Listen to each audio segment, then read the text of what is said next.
উগান্ডার সহায়তায় মাত্র ৭২ ঘন্টার মধ্যেই ইরান দখল করতে পারত যুক্তরাষ্ট্র ও ইসরায়েল। সামাজিক মাধ্যমে এই দাবি করেছেন উগান্ডার সেনাপ্রধান। আরও বলেন, চলমান যুদ্ধে ইসরায়েল হুমকিতে পড়লে তার দেশ হস্তক্ষেপে প্রস্তুত। আরেকটি পোস্টে হুমকি দেন, উগান্ডায় ক্ষেপণাস্ত্র হামলা হলে ইরান পাবে পাল্টা জবাব। নেটিজেনদের ব্যাপক সমালোচনা ও ব্যঙ্গের মুখোমুখি মোহজি।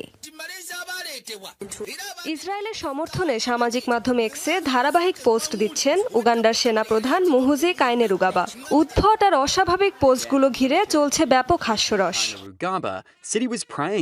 বৃহস্পতিবার এক পোস্টে চলমান যুদ্ধে যুক্তরাষ্ট্র ইসরায়েলের পাশে দাঁড়ানোর আগ্রহ প্রকাশ করেন তিনি। দাবি, বোমা মিসাইল ছাড়াই ৭২ ঘন্টায় দখল করতে পারবেন ইরান। পরক্ষণেই দুঃখ প্রকাশ করে বলেন, কৃষ্ণাঙ্গ বলে কেউ মুহুজির কথা শুনছে না।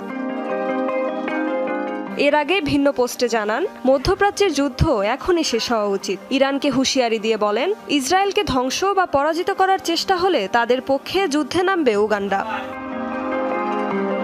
পৃথক পোস্টে ইরানকে ক্ষেপণাস্ত্র হামলার ভয় দেখান উগান্ডান সেনাপ্রধান। বলেন, উগান্ডার উপর হামলা চালালে মিসাইল ছুড়ে পাল্টা জবাব দেবে তারা। মুহুজির এমন কর্মকাণ্ডের পর তোলপাড় ওঠে সামাজিক যোগাযোগ মাধ্যমে। চরম সমালোচনা আর ব্যঙ্গাত্মক মন্তব্যের মুখে বেশ কিছু পোস্ট সরিয়ে নেন তিনি। ফেব্রুয়ারিতে মুহুজি ঘোষণা দেন, শিগগিরই নেতানিয়াহুর প্রয়াত বড় ভাই ইয়নের সম্মানে একটি ভাস্কর্য নির্মাণ করবে উগান্ডা। দাবি, খোদ যীশু খ্রিস্ট স্বপ্নে তাকে এ নির্দেশ দিয়েছেন।